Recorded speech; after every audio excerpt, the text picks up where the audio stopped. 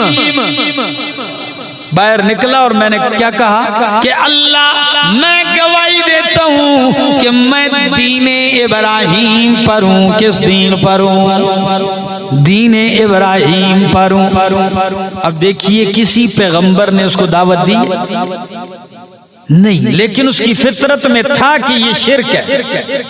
اور یہی عمر ابن نفیل، قربان جاؤں بعض لوگ سلیم الفطرت ہوتے ہیں، کبھی انسان عقل حیران رہتی ہے کیسے لوگ ہیں، ذہین لوگ اور فطرت کے عین مطابق۔ جب مشرکین جانور بکری ذبح کرتے بتوں کے نام پر، ان کی نظر نیاز چڑھاوے کے لیے ذبح کرتے، تو زید ابن عمر ابن نفیل کہتے اللہ کی قسم ہے لا آکل مما تذبحون، تم جو ذبح کرتے ہو میں یہ نہیں کھاؤں گا، میں یہ نہیں کھاؤں گا۔ پھر خود ہی کہتے ہو ظالمو، بکری کو پیدا کرنے والا اللہ، جو پانی پیا وہ پانی برسانے والا اللہ، اور ظالمہ جو گھاس اس نے کھایا وہ اگانے والا اللہ، وہ جس زمین سے اگا وہ زمین بنانے والا اللہ۔ اب ذبح کرتے ہو تو ان کے نام پر، یہ بالکل عقل سے بھی دور بات ہے۔ اب آپ دیکھیے کسی نبی کی تعلیم کے بغیر فطرت کے اوپر بول رہا ہے۔ اور نبی اکرم صلی اللہ علیہ وسلم نے جب اعلان نبوت کیا یہ فوت ہو گیا تھا۔ جب نبی علیہ السلام کو ان کی اطلاع دی گئی، آپ نے تعریف کی ان کی، آپ نے ان کی کیا کی؟ تعریف کی۔ وہ دین حنیف پر تھا۔ اور کچھ لوگ تو اللہ معاف کرے ایسے ہیں شرک والے دین پر کہ پورا قرآن سنا دو ان کو تو وہ شرک کو چھوڑنے کے لیے تیار ہے۔ یہ وہی لوگ ہیں کہ جن کے اوپر مہر سٹیمپ لگ چکی ہے، بس گمراہی کی۔ اللہ، ایک اور صحابی صحیح مسلم کے اندر ہے۔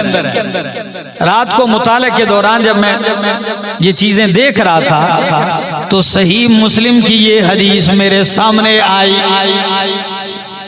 صحابی کا نام ہے عمر ابن عبسہ رضی اللہ تعالیٰ عنہ۔ عمر ابن عبسہ رضی اللہ تعالیٰ عنہ، عجیب تاریخ ہے۔ کہتے ہیں کنتو وانا فی الجاہلیت، میں جاہلیت کے زمانے میں تھا، اسلام سے پہلے۔ کہتے ہیں اظنو، میں یہ خیال کرتا تھا، میرا یہ گمان جاہلیت میں تھا کہ ان الناس علی ضلالۃ، کہ یہ لوگ گمراہی پر ہیں، وانہم لیسوا علی شیء وہم یعبدون الاوثان، اور یہ کسی صحیح دین پر نہیں ہے، وہم یعبدون الاوثان، اور وہ بتوں کی عبادت کرتے تھے۔ کس کی عبادت؟ یہ عمر ابن عبسہ فرماتے ہیں۔ اب یہ عمر ابن عبسہ کے الفاظ پہ غور کیجیے، کہتے ہیں خود جاہلیت میں تھا اور میرا یہ گمان تھا کہ یہ جو لوگ شرک کر رہے ہیں یہ کیا ہیں؟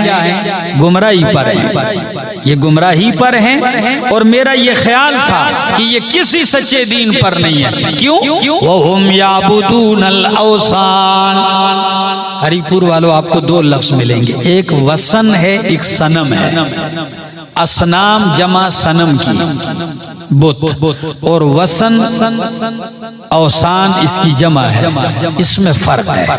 صنم اس بت کو کہتے ہیں، مورت کو، جو کسی ہستی زندہ شخصیت کی صورت پہ بنایا گیا۔ ہماری گاڑیوں پر بھی لکھا ہوتا ہے نا جی، ہاں دل صنم کے نام، ہاں ہاں صنم صرف تم سے محبت. ہاں یہ مختلف الفاظ ہوتے ہیں نا. خدا روٹھ جائے تو سجدے کروں، صنم روٹھ جائے تو پھر کیا کروں. یہ الفاظ، یہ لفظ استعمال ہوتے ہیں کہ نہیں ہوتے؟ تو ایک یہ ہے صنم اور ایک ہے وثن. وثن ہر اس چیز کو جس کی پرستش عبادت کی جائے، الہ مانا جائے، چاہے وہ کسی بھی شکل کا ہو، کسی بھی شکل کا ہو، کسی بھی صورت پر ہو یا نہ ہو. مثلا اللہ کے پیغمبر فرماتے ہیں، آپ کی وفات کے ایام میں فرمایا، اللہم لا تجعل قبری وثنا یعبد. اللہ میری قبر کو وثن نہ بنا یعبد کہ لوگ اس کی عبادت کریں. تو قبر کو کیا کہا گیا؟ تو جس چیز کی عبادت کی جائے اور انسانی شکل پر نہ ہو، کسی شکل پر، اس کو وثن کہتے ہیں. لکڑی ہو، پتھر ہو، پہاڑ ہو، درخت ہو، کوئی بھی چیز ہو. تو فرمایا حضرت عمر ابن عباس رضی اللہ تعالیٰ عنہ کہتے ہیں، میں جاہلیت میں تھا، میرا گمان تھا یہ لوگ گمراہی پر ہیں، کسی دین پر نہیں ہے سچے، یہ بتوں کی عبادت کرتے ہیں. کہتے ہیں اسی مخمصے میں تھا یہاں تک کہ فسمعت برجل بمکہ، مجھے یہ خبر پہنچی کہ مکہ میں ایک ہستی نے اعلان کیا ہے نبوت کا. اور وہ بھی وہی بات کرتے ہیں جو آپ کہتے ہیں. کہتے ہیں یہ خبر مجھے آئی کہ مکہ میں ایک ہستی نے اعلان نبوت کیا ہے. کہتے ہیں تو میں نے فوراً سواری لی اور مکے کا سفر شروع کر دیا. کہتے ہیں سفر کرتے کرتے سرزمین مکہ آ گیا. اللہ کے پاک پیغمبر محمد الرسول اللہ صلی اللہ علیہ وسلم کو تلاش کر رہا ہوں. کہتے ہیں تلاش کرتے کرتے جب میں نبی کریم کے پاس آیا تو نبی علیہ السلام چھپے ہوئے تھے. کیسے تھے؟ کیا مطلب؟ یعنی چھپ کر دعوت چلا رہے تھے اور تمام مکے والے آپ کے خلاف برسرے پیکار اور دلیر بن چکے تھے، آپ کو تکلیفیں اور اذیتیں دے رہے تھے. کہتے ہیں میں نبی کریم صلی اللہ علیہ وسلم کے پاس پہنچا. جیسے ہی میں پہنچا تو میں نے اللہ کے پاک پیغمبر صلی اللہ علیہ وسلم سے فوراً پوچھا، من انت، آپ کون ہیں؟ کیا سوال پوچھا؟ آپ کون ہیں؟ تو کہتے ہیں عمر ابن عباس کہتے ہیں نبی علیہ السلام نے مجھے کہا انا نبی، میں نبی ہوں. میں نے کہا ومن نبی، یہ نبی کون ہوتا ہے؟ ظاہر بات ہے جاہلیت میں تھا، اس کو پتہ نہیں تھا. میں نے کہا نبی کون ہوتا ہے؟ فرمایا ارسلنی اللہ، اللہ نے مجھے رسول بنا کر بھیجا ہے، اللہ نے مجھے بھیجا ہے. تو میں نے ایک دم سوال کیا وَبِأَيِّ شَيْءٍ أَرْسَلَكَ اللَّهُ، نبی کا مطلب کہ اللہ نے آپ کو بھیجا ہے. تو وَبِأَيِّ شَيْءٍ أَرْسَلَكَ اللَّهُ، اللہ نے آپ کو کس چیز کے ساتھ بھیجا ہے؟ تو عمر ابن عباس کہتے ہیں نبی علیہ السلام نے فرمایا ارسلنی بصلۃ الارحام وکسر الاوصان وان یوحد اللہ ولا یشرک بہ شیء. کیا عجیب ترغیب ہے، دعوت ہے. فرمایا اللہ نے مجھے بھیجا ہے بصلۃ الارحام، رشتے جوڑنے کے لیے. پورے عرب میں رشتے پامال تھے، دشمنیاں ہو رہی تھی، مجھے رشتے جوڑنے کے لیے بھیجا. اچھا دوسری بات وَكَسْرِ الْأَوْثَانِ، بت توڑنے کے لیے بھیجا ہے. قربان جاؤں ملت ابراہیمی پر ہے نا، تو جد امجد نے جو کیا تھا وہ تو آپ پڑھ چکے ہیں. تو وَكَسْرِ الْأَوْثَانِ، بتوں کو توڑنے کے لیے بھیجا ہے. فرمایا وَأَن يُوحَدَ اللَّهُ، اور اللہ نے مجھے اس لیے بھیجا ہے أَن يُوحَدَ اللَّهُ، کہ اللہ کو اکیلا اور یکتا مانا جائے، اس کی توحید کا پرچار کیا جائے. وَلَا یشرک بہ شیء، اور اس کے ساتھ کسی کو شریک نہ کیا جائے۔ جب نبی علیہ السلام نے یہ کلمات ارشاد فرمائے تو عمر ابن عباسہ کہنے لگے وَمَن مَّعَكَ عَلَىٰ هَٰذَا، آپ اکیلے ہیں اس معاملے میں، آپ کے ساتھ کوئی ہے؟ عجیب سوال ہے۔ وَمَن مَّعَكَ عَلَىٰ هَٰذَا، آپ کے ساتھ کون ہے اس دین توحید، مشن توحید کے معاملے میں؟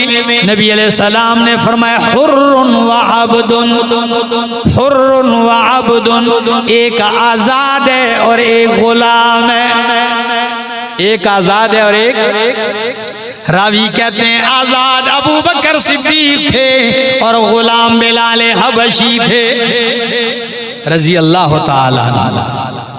ان کی بھی فضیلت دیکھ لیجیے، پورا عرب ٹوٹا ہوا ہے مخالفت پہ، اور نبی علیہ السلام نے مشن بیان کیا عمر ابن عباسہ کے سامنے۔ کہتے ہیں آپ کے ساتھ کون ہے اس معاملے میں؟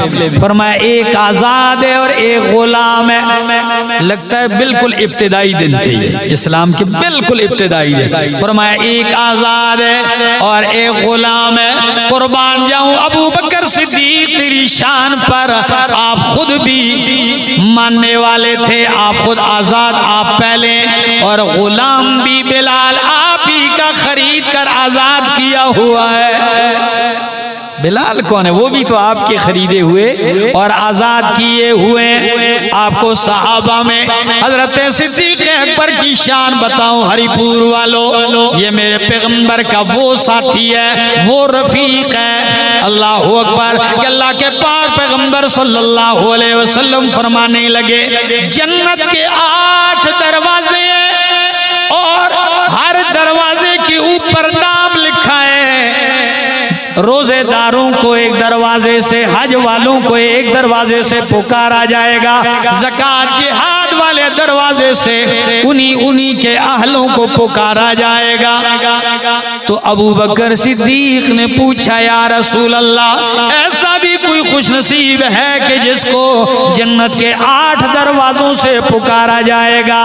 فرمایا ہاں ابو بکر وہ تو ہے، آپ کو جنت کے 8 دروازوں سے پکارا جائے گا۔ تو نبی علیہ السلام نے عمر ابن عباسہ سے کیا فرمایا؟ ایک آزاد اور ایک غلام اس مشن میں میرے ساتھ ہیں۔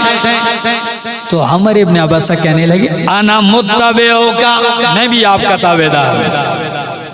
مسلمان ہوا نا، مان گیا، انا متبعک، میں بھی آپ کی اتباع کرنے والا ہوں۔ نبی علیہ السلام نے فرمایا ٹھیک ہے لیکن ابھی نہیں۔ کیا؟ کیوں؟ فرمایا لعلک لا تستطیع یومک ھذا، آج کے دن تو اس کی طاقت نہیں رکھ سکتا۔ کیا تم میری اس حالت کو، لوگوں کی حالت نہیں دیکھ رہا کہ مکہ میں کیا ہو رہا ہے؟ تو عمر ابن عباسہ کہتے ہیں نبی علیہ السلام نے مجھے کہا الحق بأہلک، اب تو توحید سمجھ گیا، جا اپنے خاندان کے ساتھ مل، اپنے اہل چلا جا۔ اور فرمایا فَإِذَا عَلِمْتَ، جب تجھے پتہ چل جائے، او سمیت، یا تو سن لے کہ انی ظہرت، کہ میں غالب آ چکا ہوں، جب تجھے خبر پہنچے کہ میں کیا آ چکا ہوں، غالب آ چکا ہوں، تو پھر میرے پاس آ جانا۔ کیا حسن تدبیر تھی۔ تو عمر ابن عباسہ فرماتے ہیں میں چلا گیا اپنے خاندان، چلا گیا اور اپنے اہل میں نبی علیہ السلام کی خبریں پوچھتا تھا، کیا ہو رہا ہے، کیا حالات ہیں۔ کہتے ہیں یہاں تک کہ مجھے پتا چلا کہ نبی علیہ السلام مکہ چھوڑ کر مدینہ آ گئے ہیں۔ جیسے مدینہ آئے میں نے پوچھا مدینے میں کیا حال ہے، تو مجھے بتایا گیا کہ مدینے میں بڑی تعداد ان کے ارد گرد ہے، ماحول بڑا اچھا ہے۔ کہتے ہیں میں نے سفر کا ارادہ کیا، رخت سفر باندھ کر نبی علیہ السلام کے پاس مدینہ آ گیا۔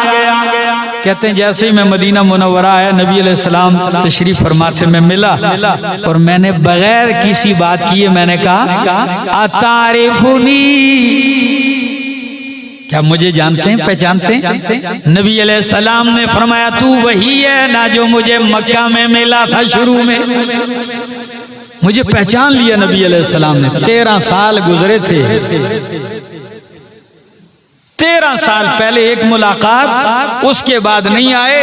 13 سال بعد مدینے میں آئے. نبی علیہ السلام نے فرمایا ہاں تو وہی ہے جو مکہ میں ملا تھا. تو کہتے ہیں میں نے کہا یا رسول اللہ صلی اللہ علیہ وسلم اب مجھے بتائیے کچھ چیزیں جو میں نہیں جانتا اور اللہ نے آپ کو بتلائی ہیں دین کے بارے میں. اور پھر میں نے خود ہی سوال کیا کہ مجھے نماز کے بارے میں بتلائیے, کب پڑھوں, کیا ترتیب ہے. ظاہر بات ہے 13 سال ایک ملاقات ہوئی, اب 13 سال کے بعد دوسری ملاقات ہے. تو نبی علیہ السلام نے فرمایا فجر کی نماز پڑھ. طریقہ بتایا ایسے پڑھ, یا جب تو نماز فجر پڑھ چکے پھر نماز نہ پڑھ. کب تک؟ یہاں تک کہ سورج طلوع ہو جائے, اور سورج طلوع ہو کر بلندی پہ پہنچ جائے تھوڑا سا. فرمایا جب طلوع ہو رہا ہو اور طلوع سے پہلے کوئی نماز نہ پڑھ. فجر پڑھ چکا ہے, اب کوئی نماز نہ پڑھ یہاں تک کہ سورج طلوع ہو جائے, اور جب طلوع ہو کے سوا نیزہ اوپر چلا جائے پھر تو نفل پڑھ سکتا ہے. پھر ساتھ کا پھر نماز پڑھتا رہے, اشراق پڑھ, چاشت پڑھ, جو آپ کا جی چاہے, یہاں تک کہ جب سورج آ جائے اور سایہ ہر چیز کا سمٹ کے پاس آ جائے. نیزے کا سایہ سمٹ کے نیزے کے پاس آ جائے, یعنی سورج سر پہ آ جائے, پھر نماز نہ پڑھ. یہ مکروہ ہے. اس لیے فرمایا اس وقت جہنم کی آگ کو دہکایا جاتا ہے, اور جب سورج طلوع ہو رہا ہوتا ہے اس وقت بھی نماز نہ پڑھ. اس لیے کہ اس وقت جب سورج طلوع ہونے لگتا ہے تو ابلیس ایک سینگوں والا جانور بن کے وہاں کھڑا ہو جاتا ہے, اور یوں لگتا ہے کہ سورج اس کی سینگوں کے بیچ سے کیا ہو رہا ہے, طلوع ہو رہا ہے. تو کافر اس وقت عبادت کر رہے ہوتے ہیں اس کی, اس وقت عبادت نہ کر. پھر جب سایہ ڈلنے لگے فرمایا پھر ظہر پڑھ لے, یہاں تک کہ عصر پڑھ لے. پھر عصر پڑھنے کے بعد فرمایا نماز نہ پڑھ جب سورج غروب ہونے لگے, اس لیے کہ جب غروب ہوتا ہے تو شیطان خبیث پھر وہی حرکت کرتا ہے, جا کے وہاں کھڑا ہوتا ہے. تو بالکل جب سورج غروب ہونے لگتا ہے کافر اس کی عبادت کرتے ہیں. تو کہا اس وقت بھی عبادت نہ کر. جب سورج غروب ہو جائے تو پھر مغرب پڑھ لیا کر. اسی طرح عشاء کی نماز بتائی. ہمارے ابن عباس کہنے لگے یا رسول اللہ مجھے وضو بھی بتلائیے. نبی علیہ السلام نے فرمایا وضو کرنے والا جب پانی قریب کرتا ہے اور وضو کا آغاز کرتا ہے, طریقہ بتلا رہے ہیں. فرمایا جب وہ کلی کرتا ہے ناک میں پانی ڈالتا ہے تو ناک اور منہ کے سارے گناہ گر جاتے ہیں. فرمایا جب چہرہ دھوتا ہے تو چہرے کے سارے گناہ دھل جاتے ہیں. پھر جب وہ ہاتھ دھوتا ہے تو سارے گناہ ہاتھوں کے دھل جاتے ہیں, گر پڑتے ہیں. فرمایا یہاں تک کہ جب وہ سر کا مسح کرتا ہے تو سر کے گناہ جھڑ جاتے ہیں. پھر جب وہ پاؤں دھوتا ہے تو ناخنوں سے جب پانی گرتا ہے تو اس کے پاؤں کے گناہ اللہ معاف کر دیتا ہے. پھر جب وہ اٹھ کے کھڑا ہو کے قبلہ رخ ہو کے اللہ کی حمد و ثنا تکبیر تعظیم کر کے نماز کا آغاز کرتا ہے. فرمایا اور اے عمر ابن عباسہ نماز میں اللہ کے سوا کسی کا خیال آنے نہیں دیتا, اسی کی طرف توجہ ہوتی ہے. تو جب یہ نماز پڑھ کے فارغ ہوتا ہے تو گناہوں سے ایسا پاک ہو جاتا ہے جیسا کہ ابھی ماں نے اس کو جنم دیا ہے. یہ صحیح مسلم کی حدیث میں نے پڑھی. جب عمر ابن عباسہ نے یہ حدیث بیان کی ایک صحابی کے سامنے تو وہ صحابی حیران ہو گئے. یہ بھی صحابی تھے, وہ بھی کہ اللہ کے بندے ایک ہی محفل میں اتنی بڑی خیر آپ کو اللہ کے پیغمبر نے بتلا دی. حالانکہ نبی علیہ السلام کی تعلیم مختصر ہوتی, فرمایا ایک مجلس میں اتنی. تو عمر ابن عباسہ کہتے ہیں اللہ کی قسم ہے آپ مجھے دیکھ رہے ہو کہ میں بوڑھا ہو چکا ہوں, میری ہڈیاں کمزور ہو چکی ہیں. اب اس عمر میں پیغمبر پہ جھوٹ بول کے کوئی کمائی نہیں کرنا چاہتا ہوں. کہتے ہیں اللہ کی قسم ہے اگر میں ارشاد میں نے پیغمبر سے 1 2 3 دفعہ سنا ہوتا تو میں بیان نہ کرتا، لیکن 3 نہیں 7 مرتبہ سے زیادہ سنا ہے، 7 مرتبہ سے زیادہ سنا ہے، فرمایا تب بیان کرتا ہوں آپ کے سامنے۔ تو خیر بات میں نے کہاں سے شروع کی؟ فطرت اللہ، دین توحید انسان کی فطرت ہے، اور اسی فطرت پہ اللہ نے انسان کو پیدا کیا ہے۔ اس فطرت سے آگے نہ بڑھیں، دین توحید کی طرف آئیے، یہ دین فطرت ہے۔ بہت سارے لوگ ہیں ایسے، انشاءاللہ میں کسی مستقل جمعے میں ان لوگوں کا ذکر کروں گا جو جاہلیت کے زمانے میں بھی توحید پر قائم تھے اور کہتے تھے لوگوں یہ غلط کر رہے ہو۔ اگر اللہ نے آپ کو اپنی توحید کی سمجھ دی ہے